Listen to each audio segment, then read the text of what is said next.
네, 오늘 하나님께서 우리에게 주시는 말씀은 고린도전서 4장 1절, 2절 그리고 14절에서 21절까지의 말씀입니다. 1절, 2절 말씀이 있으면 한 절씩 교독하도록 하겠습니다.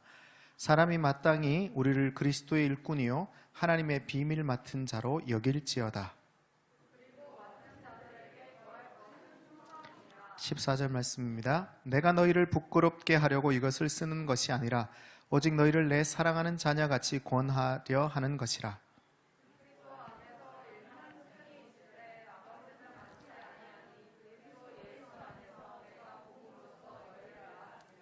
그러므로 내가 너희에게 권하노니 너희는 나를 본받는 자가 되라.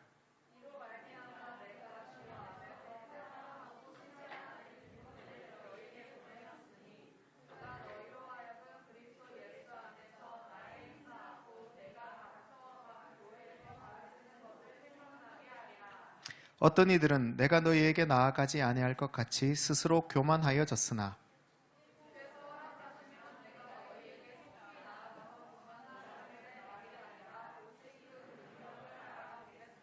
하나님의 나라는 말에 있지 아니하고 오직 능력에 있음이라. 너희가 무엇을 원하느냐? 내가 매를 가지고 너희에게 나아가랴. 사랑과 온유한 마음으로 나아가랴. 데이처치? 아멘. 오늘은 영적 아비가 되라 라는 제목으로 같이 말씀을 나누겠습니다. 옆 사람에게 한번 그렇게 이야기해 주십시오. 영적 아비가 되십시오. 네. 또 이렇게 말씀하시면 여성분들이 발끈하실 수 있으니까요. 영적 어미가 되십시오. 이렇게 한번 인사하겠습니다. 시작. 네. 영적 부모가 되는 것, 그것을 오늘 우리 말씀을 통해 살펴보려고 합니다. 성도는 하나님 나라의 비밀을 맡은 자, 충성된 자다라고 하는 본문의 내용이 이 4장에서 계속해서 펼쳐지고 있습니다. 하나님 나라의 비밀을 맡은 자, 그들은 충성하는 자들인데 충성하는 자가 무엇인지 계속 살폈었거든요. 그들은 오직 말씀 안에 거하는 자라고 말씀을 드렸습니다. 그리고 그렇게 말씀 안에 거하면서 나와 다른 이들을 돌보고 그리스도화되어서 살아가는 사람들이라고 말씀을 드렸죠. 그래서 오늘은 충성에 대해서 살펴볼 마지막 시간입니다. 바울은 하나님 나라의 비밀을 맡은 자들에게 권면합니다. 영적 아비가 되라, 이렇게 권면하고 있습니다. 바울은요, 고린도 교회를 복음으로 낳았다 이렇게 설명하는데요. 15절 말씀을 같이 한번 보면요, 그리스도 안에서 1만 스승이 있으되, 스승은 많이 있지만 아버지는 많지 아니하니 그리스도 예수 안에서 내가 복음으로써 너희를 낳았음이라, 이렇게 설명하고 있습니다. 스승은 많이 있지만 아비는 많이 없다라고 얘기하고 있어요. 인간이 경험할 수 있는 가장 극한의 고통이 어떤 것이겠습니까? 인간이 경험할 수 있는 마지막 고통의 최고봉, 죽음이죠. 죽기 전에. 인간이 경험할 수 있는 가장 최고의 고통이 뭐예요? 출산이지 않습니까? 사실 경험해 보지는 않았지만 저는 출산의 고통을 옆에서 지켜보는 것만으로도 그 고통이 얼마나 큰지를 가히 상상해 볼 수 있습니다. 지켜보는 것만으로도 고통스럽습니다.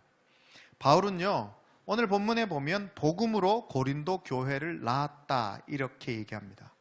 복음을 위해서 극한의 고통을 넘어섰다 이렇게 표현하는 거죠. 복음은 이 출산의 전 과정과 닮았습니다.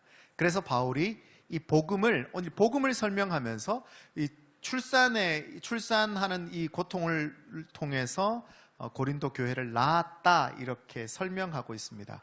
비유하고 있는 거죠. 우리의 일생을 짧게 제가 정리해 본다면 하나님의 언약 안에서 부부라는 새로운 관계를 형성합니다. 10개월간의 잉태의 과정을 지나 극한의 고통을 통과하여 새 생명이 탄생합니다. 어린아이가 청년으로 성장하여 또한 새로운 가정을 이루고 출산하여 장년이 되어집니다. 출산의 이 잉태의 입장에서 아주 인생을 짧게 설명해 보았어요. 복음의 여정 역시 오롯이 이 과정을 지나야 합니다. 신랑이신 예수를 만나 교회는 거룩한 신부가 됩니다. 우리가 신랑이신 예수와 혼인하는 것, 그것이 구원이에요. 신랑이신 예수와 함께 결혼해서 한 몸을 이루는 것, 그것이 구원이라고 하는 겁니다. 신랑이신 예수를 만나 교회는 그래서 거룩한 신부가 된다, 성경이 말하고 있어요. 거룩한 신부가 될 때 복음이 잉태되는 겁니다. 거룩한 신부는 마음을 확실하게 정하고 오직 신랑이신 예수만 사랑하기로 결정한 사람이에요. 예수님과 결혼했습니다. 그러니까 나의 신랑은 누구밖에 없는 거예요? 예수님밖에 없는 거죠. 근데 자꾸 우리의 신랑이 누가 돼요? 돈이 되고 세상이 되고 또 자녀들이 될 때도 있고 나의 성공이 될 때도 있고 아니면 내가 가지고 싶은 무언가가 될 때도 있죠. 근데 우리는 오직 신랑이신 예수만 사랑하기로 결정한 사람들이라는 겁니다. 더 이상 다른 어떤 것에도 흔들리지 않고 확실한 믿음으로 확정된 삶을 사는 것. 예수와의 결혼으로 이전에 없던 기쁨과 감격, 행복과 자유, 평안을 누립니다. 소망 없던 삶의 소망을 발견하고 열등감과 무기력한 삶이 회복되어지죠. 깨어진 관계와 불안 속에서 살던 삶의 용서와 화해와 평안을 맛보며 살아가게 되어집니다.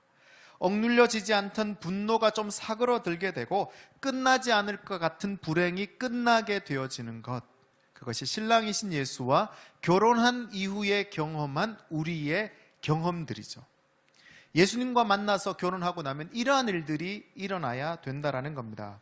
그것이 이 거룩한 신부가 맛보는 풍성한 삶입니다. 요한복음 10장 10절 말씀을 같이 한번 읽어볼게요. 시작. 도둑이 오는 것은 도둑질하고 죽이고 멸망시키려는 것뿐이요 내가 온 것은 양으로 생명을 얻게 하고 더 어떻게 얻게 함이라? 예수님과 결혼하면서 영원한 생명을 얻을 뿐만 아니라 더 풍성히 얻게 하시기 위해서 예수께서 이 땅에 오셨다 말하는 거예요. 그래서 우리는 예수를 만나고 나면 우리의 삶에 이러한 풍성함들이 넘쳐나게 되어지죠. 그게 복음이에요. 그게 복된 소리예요. 그 어디에서도 찾을 수 없었던 풍성함이 이 복음을 통해서 발견할 수 있게 되어진다는 겁니다. 그래서 이 복음을 맛보고 나면 참을 수 있습니까? 없습니까? 근데 자꾸 참게 되어지죠. 복음을 맛보고 나면 우리는 참을 수 없는 상태가 됩니다. 침묵할 수 없게 되어집니다. 자랑하지 않고는 견딜 수 없게 되시죠. 외치고 싶어서 안달나는 상태가 복음을 맛본 자들에게 일어나는 증상들이에요. 그 복음을 맛보아야 합니다. 그 복음의 맛이 나를 침묵할 수 없게 해야 합니다. 너무 좋아서. 복음의 맛을 알고 나면 말하고 싶어서 견딜 수 없어지게 돼야 된다는 거예요. 이 복음의 미각을 가진 교회는 복음을 잉태하게 되어집니다. 그것은 회복, 용서와 화해, 평안과 돌봄이 여전히 필요한 자들을 복음으로 초대하게 되어지죠. 복음의 잉태가 무엇을 의미하는가 하면 여전히 화해가 필요하고 용서가 필요하고 평안과 돌봄이 필요한 자들, 그들에게 복음을 소개하게 되어지고 복음을 복음으로 초대하게 되어지는 것이 복음을 잉태한다, 이렇게 의미할 수 있다는 겁니다.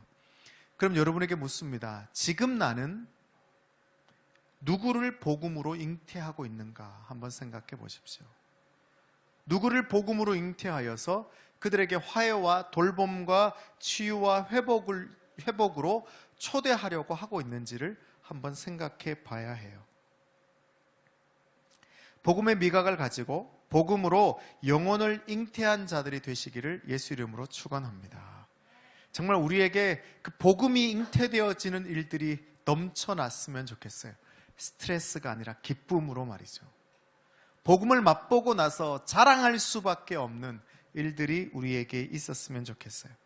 그래서 이 복음의 출산 과정을 고스란히 경험해 보는 겁니다.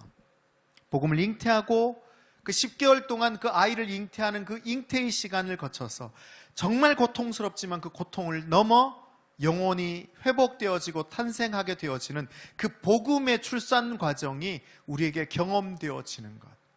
그것이 오늘 우리가 하나님의 초대에 응한 이유이겠죠. 바울은요, 고린도 교회를 그렇게 낳았습니다. 너무나도 영광스럽고 멋진 고백이에요. 데이처치 역시 복음으로 영혼들을 낳을 수 있게 되기를 소망해 봅니다. 이 복음의 출산 과정을 거쳐서 이제 나를 통해 복음이 잉태되어 복음이 출산케 되어지는 그 엄청난 멋진 일들이 이 데이처치 성도들을 통해서 이 한국교회 가운데 이 수원 땅에 안산에 의왕에 평촌에 또 어디 있어요?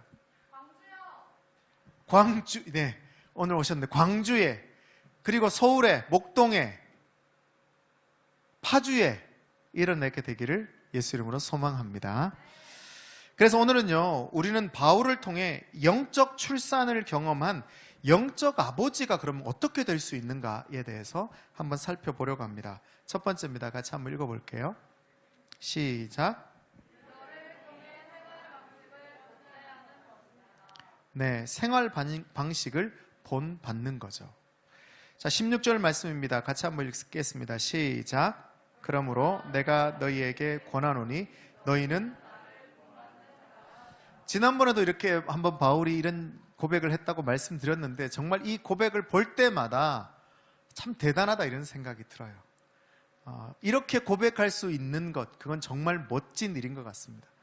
우리가 우리의 자녀에게 또한 내 옆에 있는 사람에게 너희는 나를 본받는 자 되라 라고 내가 이런 부분을 난 좀 본받았으면 좋겠어요 라고 말할 때 누군가가 코웃음 치지 않고 그래 맞아, 난 그 부분 닮았으면 좋겠어, 정말 너의 그 부분을 내가 본받을 수 있으면 좋겠어, 이런 얘기를 들을 수 있다면 정말 그 인생이야말로 성공한 인생이지 않을까 싶어요.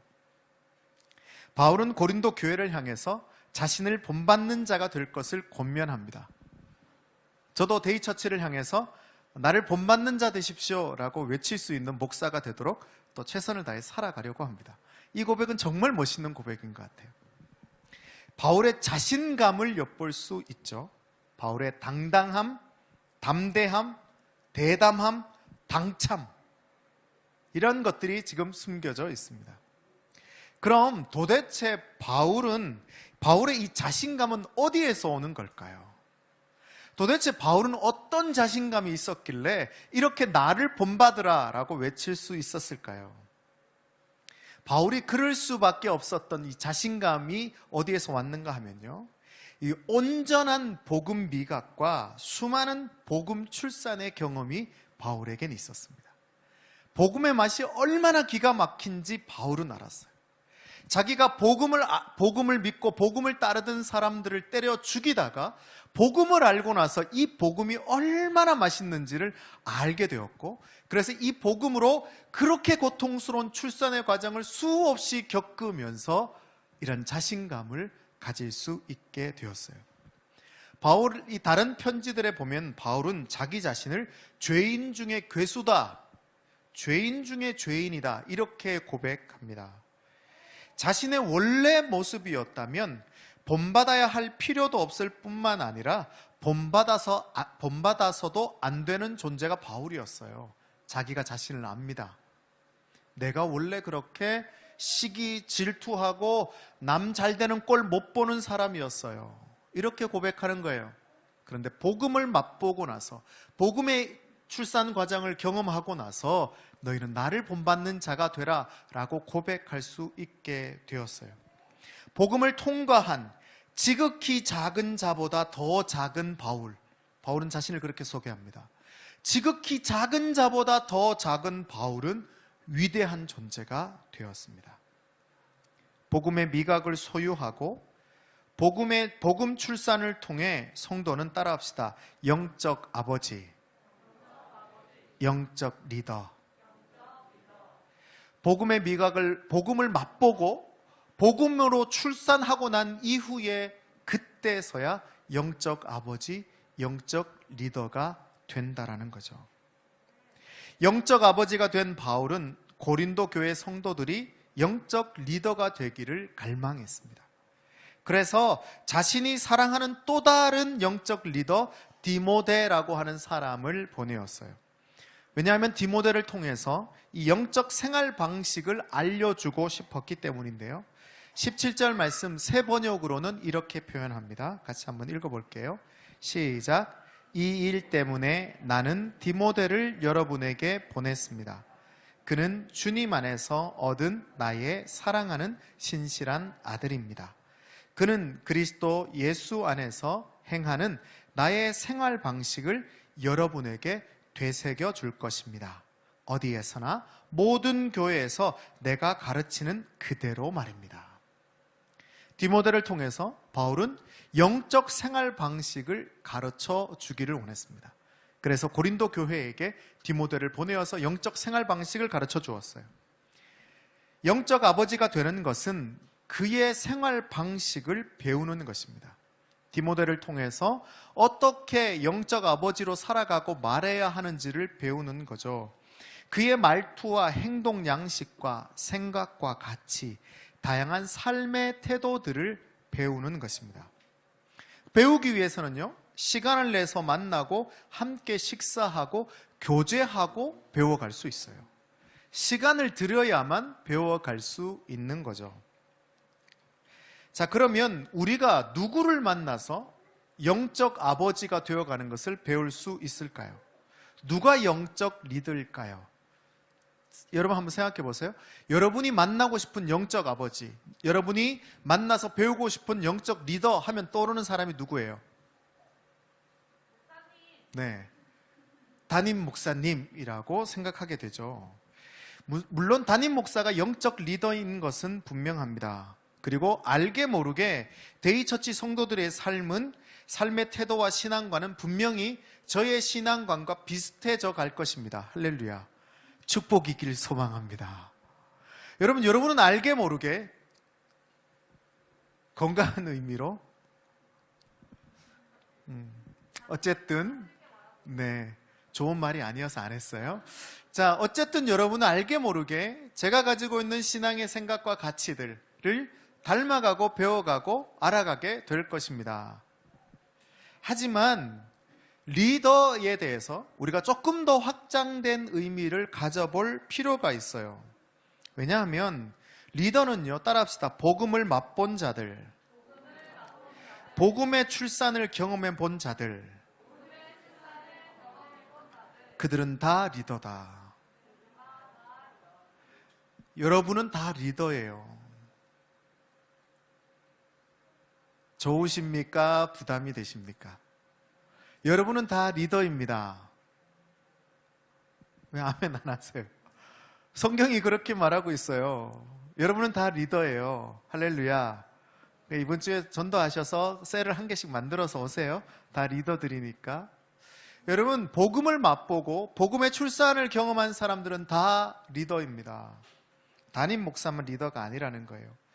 복음을 통해서 내가 무언가 변화를 맛봤다. 그럼 리더예요. 내 삶에 어떤 변화가 일어났다. 복음 때문에. 그럼 여러분 리더입니다. 복음으로 가치 체계가 바뀌었다. 이전에는 나는 이렇게 생각했는데 복음 때문에 내 삶이 이렇게 변했다. 그럼 리더예요. 복음으로 인생의 방향이 바뀌었어. 옛날에는 열심히 나를 위해서 살았는데 지금은 나와 이웃을 위해서 내 주변에 있는 사람들도 좀 돌아봐야 한다라는 생각의 가치 체계가 좀 변하게 되었어요. 그럼 리더예요. 구체적인 삶의 태도가 바뀌었고 모든 관계가 새롭게 되고 생의 목표가 세워졌다면 리더예요. 제가 리더인 것은 데이처치의 담임 목사이기 때문이 아니라 저도 복음을 통해서 열등감 속에서 쩔어 살던 저의 삶이 변해서 내가 이렇게 멋진 삶을 살아도 되는구나 라고 고백할 수 있게 되었기 때문에 리더인 거예요. 내가 담임 목사이지만 복음의 맛을 통해서 변화되지 못했다면 그건 담임 목사이지 리더가 아닐 수 있다는 거예요. 하지만 반대로 여러분이 담임 목사는 아니지만 복음을 통해서 뭔가를 맛보고 변화되었다면 여러분은 리더라는 것을 인식해야 한다는 거예요. 그걸 분명하게 깨달아야 되는 거예요. 그동안 깨닫지 못했던 죄에 대한 인식이 시작되었다면, 그때까지는 죄가 아닌 줄 알았어. 지금까지는 이렇게 살아도 되는 줄 알았어. 근데 그게 죄라는 것을 인식하게 되었다면 말이죠. 그동안 중요하게 여기지 못했던 이웃의 불행이 눈에 들어오기 시작했다면 리더가 된 겁니다. 내 옆에 있는 사람이 소중해지고 배려할 수 있게 되고 용서할 수 있는 용기가 생겨났다면 여러분은 리더가 된 거예요. 누구와 비교하지 않고 나 있는 모습 그대로 인정하고 존중할 수 있게 되었다면 여러분은 영적 리더가 된 겁니다. 하나님을 사랑하고 내 이웃을 사랑하고 나 자신을 사랑하게 되었기 때문이죠. 그게 바로 영적 리더입니다. 그런 우리 모두가 영적 리더예요. 리더를 통해 삶의 방식을 배운다는 것은 따라합시다. 서로 피차 함께 가르치고 배우는 것이다. 여러분, 리더를 통해서 삶의 방식을 배운다고 해서 한 사람을 모델로 세워놓고 그 사람처럼 살아가야 된다라고 결정하는 것이 아니에요. 리더들이 서로 배우는 겁니다. 서로 피차 함께 배워가는 거예요. 그게 셀 모임의 목적이에요. 우리가 셀로 모이는 것은요, 서로 배우기 위해서 모입니다. 위대한 누군가가 지도자를 하는 게 아니에요. 공동체 가운데 계신 그리스도를 통해 함께 서로 배우는 것이 우리 셀의 목적이에요. 그 모임에서 그리스도께서 우리 가운데 계시는 것을 기억하고 배우셔야 합니다. 제가 이 얘기를 하겠다고 한 성도님께 말씀을 드리진 않았지만 양해를 구해야 되겠다라고 생각하고 제가 연락을 못 드렸어요. 하지만 듣고 속상하시면 나중에 저한테 연락하시면 되겠습니다. 지난주에 제가 한 성도를 신방했습니다. 몸이 아파서 거동할 수 없었던 분이셨어요. 갑작스러운 병으로 인해 불안과 염려가 가득했고 절망스러워했습니다. 제가 만나러 갔습니다. 기도해 드리러 갔겠죠. 가서 대화를 나누면서 용기와 힘을 불어넣어 주기 위해서 제가 얼마나 애를 썼겠습니까? 또 담임 목사로서 또 하나님께서 이곳 가운데 기도를 통해서 기적도 일어나고 위로도 일어나고 회복도 일어나도록 열심히 위로하면서 용기를 불어넣어 주기 위해서 최선을 다했습니다. 그러다가 정말 충격적인 이야기를 들었어요.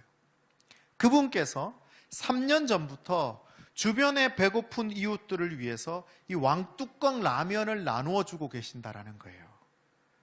직장에서 식사를 못하는 경우에 식권을 라면으로 바꿔준대요. 그러면 그 라면을 모아서 이웃들에게 나누어 주는데 처음에는 한 끼를 안 먹으면 한 달이면 한 박스가 되니까 그걸 사람들에게 나누어 줬대요. 그러다가 어느 날 사람들이 동참해서 후원해서 그렇게 컵라면을 나누어 준 지 3년이 되었답니다. 그런데요, 이게 우연이 아니었다라는 거예요. 배고픈 10대 때 밥을 구걸하면서 언젠가 내가 부자가 되면 가난한 자들을 위해 식당을 세우고 싶다고 하나님께 기도했었답니다. 그런데 수십 년이 지나고 부자가 되어서 이동용 식당을 만들어서 지금 이렇게 가난한 자들에게 나누어 주게 되었다라고 말씀을 하셨어요. 위로하러 갔다가 위로를 받고 왔습니다. 격려하러 갔다가 격려를 받고 왔어요. 그 순간 그 성도는 저의 리더였습니다. 이웃을 위해 사랑으로 섬기는 그 성도야말로 그 순간 저의 영적 리더였어요. 그래서 그 리더를 위해서 제가 라면 한 박스를 그 자리에서 카톡으로 후원하고 왔습니다. 여러분, 우리 모두가 영적 리더예요. 리더들이 천지에 깔려 있습니다. 내 옆에 있는 사람이 리더예요. 아내도 나의 리더입니다. 자녀들도 나의 영적 리더일 수 있습니다. 복음을 사랑하고 복음에 헌신되고 복음에 미친 자들이 있다면 따라합시다. 그들은 모두 나의 리더다. 이번 한 주간 내내 숨어있는 리더들을 찾아보십시오. 나의 영적 리더가 어디에 숨어 있는지 찾아보시고 그 영적 리더를 통해서 배우셔야 합니다. 그리고 그 리더들을 유심히 살피고 본받는 생활 방식들을 발견해 보셔야 합니다. 궁극적으로는 내가 발견한 그 모든 것들이 나의 것이 되게 하십시오. 그게 한 주간 우리가 살아야 할 신앙의 태도요, 신앙의 모습일 겁니다. 그래서 이번 한 주간 수많은 리더들을 발견하는 한 주가 되시기를 예수 이름으로 축원합니다. 두 번째입니다. 같이 한번 읽어볼게요. 시작. 하나님 나라 능력을 소유하라. 바울에게 영적 고난을 위임받은 디모데가 고린도에 도착했습니다. 그리고 그곳에서 수많은 성도들에게 생활 방식을 가르치고 교육시켰어요. 대부분 그의 가르침에 순종했고 많은 변화와 성숙도 맛보았습니다. 문제는 그렇지 못한 사람들이 있었다라는 거죠. 여러분 한번 생각해 보세요. 생각해 보면 충분히 이해가 될 겁니다. 디모데는 분명 바울보다 연륜도 경험치도 내공도 능력치도 부족했을 겁니다. 그러다 보니까 당연히 불만을 가지는 사람들이 있었을 것이고 억지 순종이 이어졌을 겁니다. 그러다 보니 이 불만은 불만을 넘어서 반항이 되었고 더 이상 순종이 어려워진 상태까지 이르게 되었겠죠. 참다 못한 디모데가 바울에게 이 사실을 알렸을 겁니다. 그러니까 바울이 지금 알고 있겠죠. 디모데가 얘기했을 거예요. 선생님, 고린도 교회가 좀 말을 잘 안 듣습니다. 제가 얘기하면 제 얘기를 귀담아 듣질 않아요. 그래서 제가 어떻게 해야 될지 모르겠습니다 라고 바울에게 얘기했겠죠. 그래서 바울이 지금 그들의 태도를 강하게 지적하고 있는 겁니다. 바울은 그들을 향해서 디모데의 생활 방식을 배우지 않는 고린도 교회를 향해서 뭐라고 표현하는가 하면 교만하다 이렇게 표현합니다. 되게 강하게 지적하죠. 그 말은 뭐예요? 우리가 영적 리더로서 서로가 서로에게 배우지 않는다면 어떤 태도를 가지고 있다는 거예요? 교만하다라는 거예요. 그리고 교만한 자들의 말이 아니라 능력을 알아보겠다라고 19절 후반절에서는 말합니다. 19절 이렇게 말하죠. 교만한 자들의 말이 아니라 오직 그 뭘 알아보겠으니 능력을 알아보겠다. 그 다음 바울의 정말 멋진 정의가 나오죠. 20절 말씀입니다. 같이 한번 읽게요. 시작. 말에 있지 아니하고.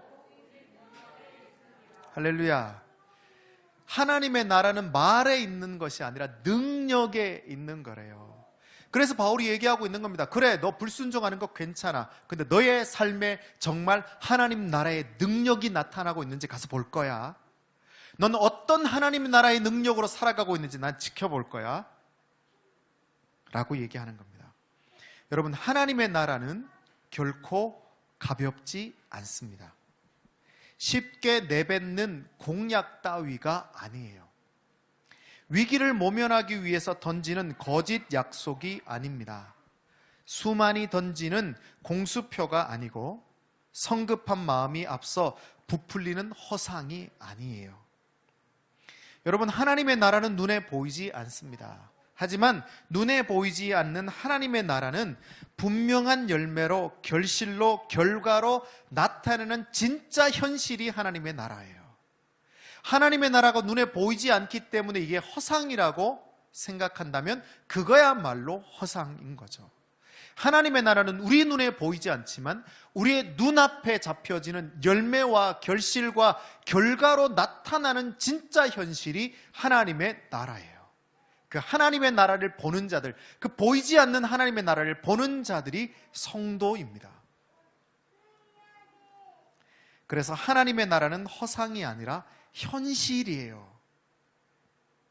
왜냐하면 하나님의 나라를 살아가는 성도들의 삶에는 분명한 실체가 나타나기 때문입니다.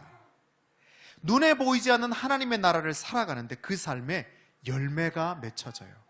눈에 보이는 열매, 눈에 보이는 결실, 눈에 보이는 결과가 나타나게 되어집니다. 그래서 하나님의 나라를 능력이라 부르는 거예요. 이 능력이라고 하는 헬라어는 두나미스입니다. 두나미스 많이 들어보셨죠? 두나미스는 영어로 파워예요. 힘이에요. 에너지예요. 여러분, 힘은 이 에너지 보존 법칙에서 알 수 있듯이 결코 사라지지 않는 에너지죠. 힘은, 에너지는 사라지지 않습니다. 에너지는 사라지지 않고 변형되어지죠. 위치 에너지가 뭘로 변화되어지죠? 운동 에너지로 변화되어진다고 형성회가 얘기하던데, 위치 에너지가 변화되어지면서 운동 에너지가 나오는 거예요. 에너지가 사라지는 것이 아니라 변화되어진다라는 겁니다. 하나님의 나라 역시 마찬가지라는 거예요. 하나님의 나라는 사라지지 않고 변형되어서 나타나는 두나미스, 에너지라는 거예요. 그래서 그 두나미스, 하나님 나라의 두나미스가 어디로 나타나요? 성도들의 삶을 통해서 드러나는 힘, 그게 두나미스라는 거예요. 그게 능력이라는 거예요. 그래서 하나님의 나라의 그 에너지, 그 두나미스가 성도들에게 부어지면 그 성도들의 삶은 에너지로, 능력으로, 힘으로 표현되어지고 나타나게 되어진다라는 겁니다. 영적 리더의 삶에는 분명한 힘과 능력이 존재해야 합니다. 아니, 그 존재함을 믿어야 해요. 하나님의 나라는 능력이기 때문이에요. 이 하나님 나라 안에는 우리가 상상할 수 없을 정도의 무궁무진한 능력이 포함되어져 있습니다.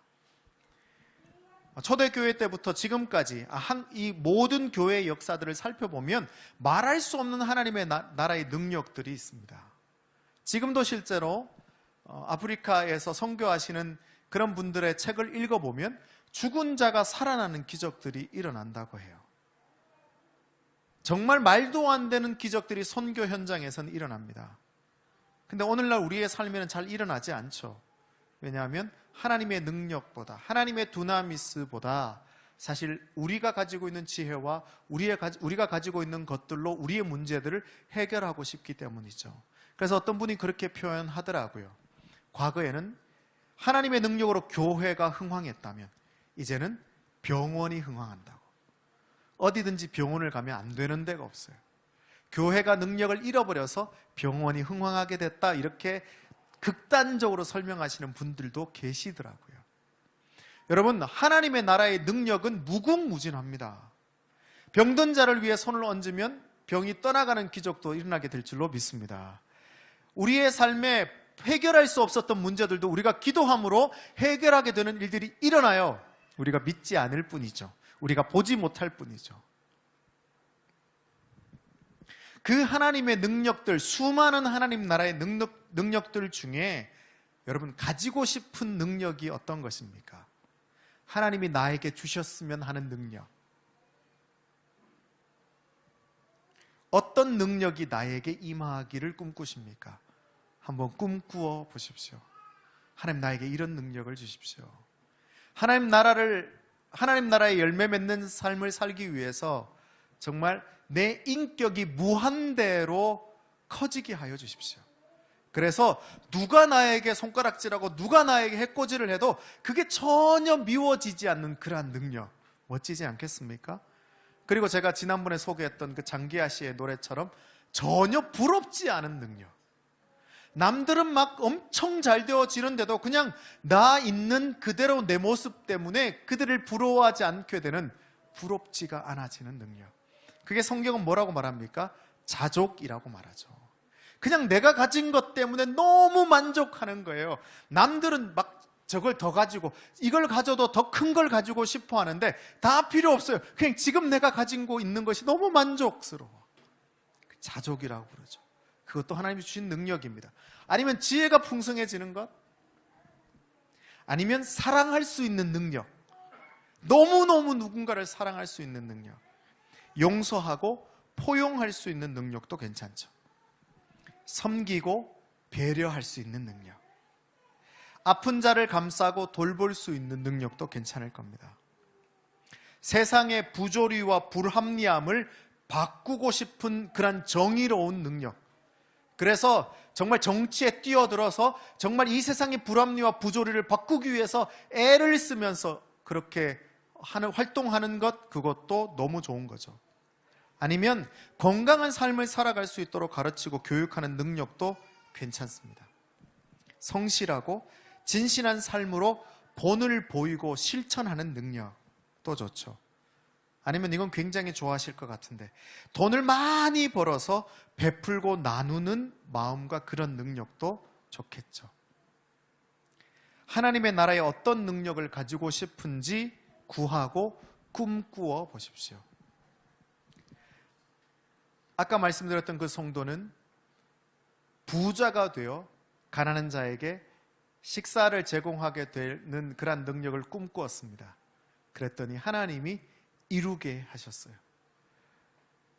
부자가 되는 개념이 어떤 것인지 모르겠지만 차에 라면을 끄덕끄덕 싣고 다니면서 지나가다 만나는 가난한 이웃들에게 그 라면을 그렇게 나누어주는 이동용 식당을 하고 계시더라고요. 여러분, 하나님의 능력을 구하십시오. 그리고 후히 주시고 꾸짖지 않으시는 하나님께 구하셔서 하나님이 채우시는지 여러분 지켜보셔야 합니다. 그래서 그 능력을 소유하고 그 능력으로 하나님의 나라를 이 땅 가운데 보여주는 자들이 되어야 합니다. 영적 리더는요, 하나님 나라 능력을 소유한 자들입니다. 그 능력으로 능력을 나누며 사는 자들입니다. 이번 한 주간 하나님께 구하고 싶은 능력을 발견해서 구하고 그 능력을 소유하게 되어지고 그 능력으로 하나님의 능력을 나누어주면서 살아가는 데이처치 가족들이 되시기를 예수 이름으로 축원합니다. 네, 말씀의 결론을 맺습니다. 한번 생각해 봤습니다. 나는 어떤 능력을 가지고 있을까? 쉽지 않더라고요. 그 생각이 내 안에서 발견되어져서 난 이런 거다라고 말하는 게 쉽지 않았습니다. 사랑일까? 또 그건 아닌 것 같고. 아니면 나의 능력은 뭘까? 조금씩 발견되어졌던 것 중에 하나는 오래 참음이었어요. 기다려주는 거였어요. 이것도 나의 능력일 수 있겠다. 그리고 틀을 제한하지 않고 넓게 틀을 여는 것, 그것도 나의 능력일 수 있겠다. 하나님이 나에게 부여하신 능력일 수 있겠다 라는 생각을 했습니다. 하나님의 나라와 하나님의 교회 공동체는요, 제가 가진 능력으로만 살아갈 수 없겠죠. 우리 모두가 가지고 있는 능력들이 함께 연결되어져서 함께 세워질 때 이 공동체는 하나님의 능력을 서로 맛보며 살아갈 수 있게 될 것입니다. 여러분이 어떤 능력을 가지고 있는지 한번 찾아보세요. 여러분도 다 영적 리더로서 여러분이 가지고 있는 하나님 나라의 능력들이 있을 거예요. 그거를 발휘하셔야 합니다. 그걸 찾으셔야 합니다. 이 시간 우리 데이스토리를 같이 한번 작성할까요? 말씀 가운데 좀 하나님께서 주셨던 마음들, 또 생각들이 있다면 기록해 보시고요. 또 내가 이런 능력을 가지고 있다, 하나님이 나에게 이런 능력을 가지게 하신 것 같아요 라고 하는 것들이 찾아지시는 분들이 있다면 한번 그걸 찾으셔서 기록하셔도 좋습니다.